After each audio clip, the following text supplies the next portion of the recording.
रूस और यूक्रेन के बीच चल रहे युद्ध के लगभग 10 दिन पूरे हो चुके हैं। 24 फरवरी को तड़के से रूस की सेना ने कार्रवाई शुरू कर दी थी। यूक्रेन ने कई प्रमुख शहर पूरी तरह से तबाह हो गए हैं। युद्ध में लाखों लोग बेघर हो चुके हैं। सैकड़ों बच्चे अनाथ हो गए हैं। हजारों घर बमबारी में नष्ट हो गए हैं। आइए हम रिपोर्ट के माध्यम से जानने का प्रयास करते हैं कि यूक्रेनी सेना क्या दावा करती है और रूस के सेना क्या क्या दावा करते हैं कि हमने इसमें कितना किसका नुकसान किया है। तो यूक्रेनी सेना कह रही है कि हमने रूस के 269 टैंक बर्बाद कर दिए हैं, 945 सैन्य वाहक स्वाहा कर दिए हैं, 1900 एयरक्राफ्ट डिफेंस सिस्टम ध्वस्त कर दिए हैं, 105 आर्टिलरी सिस्टम खत्म कर दिए हैं, 50 मल्टीपल लॉन्च रॉकेट भी मार गिराए हैं, 39 रूसी एयरक्राफ्ट मार गिराए हैं। ये यूक्रेनी सेना का दावा है। और रूस सेना ने यह कहा है कि अपने रक्षा मंत्रालय के बयान के अनुसार कि यूक्रेन के पास मौजूद दुनिया के सबसे बड़े विमान N-225 को मिसाइल हमले में पूरी तरह से बर्बाद कर दिया जा चुका है। रूसी सेना का यह भी कहना है कि सैन्य कार्रवाइयों में 28,000 यूक्रेनी सैनिक मारे गए हैं। 498 रूसी सैनिकों को भी हमारे मरे हैं। यूक्रेन तो कितना क्षति हुआ है यह भी देख लेते हैं।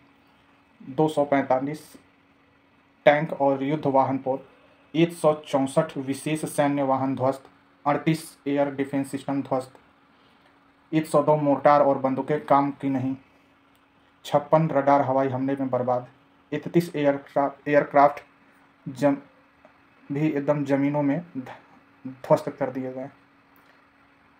इस पर लगभग इसी से मिली जुली प्रतिक्रिया यूनाइटेड नेशन ने भी दिया है कि 10,000 से अधिक के मारे जाने का आकलन है, जिसमें सैनिक भी शामिल है। 35 से अधिक स्कूल तबाह हो चुके हैं। 2014 से 750 स्कूल बर्बाद हो चुके हैं। 7 लाख से अधिक बच्चों की शिक्षा दीक्षा खतरे में पड़ चुकी है। आइए यह भी जानने का प्रयास करते हैं कि इस युद्ध में कौन किसके साथ है। रूस के साथ बेलारूस खड़ा है, जिसका उसके साथ लगभग 48% व्यापार रूस से होता है बेलारूस के साथ। सीरिया रूसी कार्रवाई से दुरुस्त हो रहा इतिहास। सीरिया के राष्ट्रपति भी रूस के साथ खड़े हुए हैं। असद ने कहा है कि यूक्रेन में जो हो रहा है उससे इतिहास को दुरुस्त किया जा रहा है। दरअसल सीरिया के राष्ट्रपति पर रासायनिक हथियारों का मुकदमा चल रहा है, लेकिन इन आरोपों को पुतिन झुठलाते रहे हैं, इसलिए सीरिया भी रूस के साथ है। क्यूबा नाटो देशों के खिलाफ रूस की भाषा बोल रहा है। क्यूबा का कहना है कि रूस का यूक्रेन पर हमला करने से पूरी दुनिया रूस को ही ठहरा रही है, लेकिन यह नहीं जान रही है कि वास्तव में अमेरिका समेत अन्य नाटो देशों को मौजूदा हालात के लिए जिम्मेदार ठहराना चाहिए।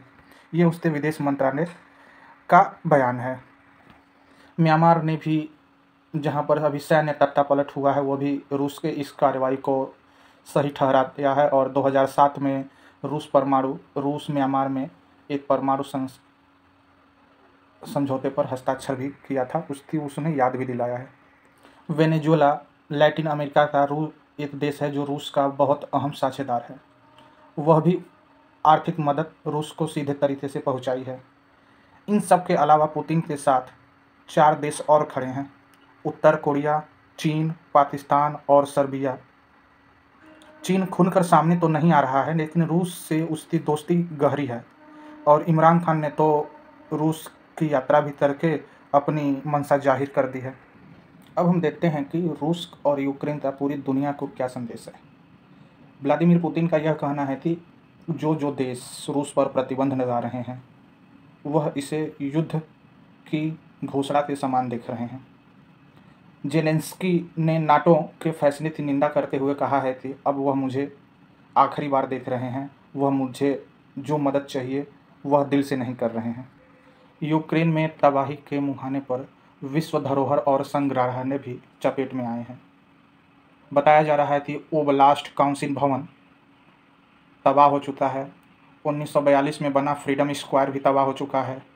और म्यूजियम ऑफ लोकल हिस्ट्री भी, जो 1981 में खुला था, वह भी संग्रहालय खत्म हो चुका है। ये तो रही देश और दुनिया की बात।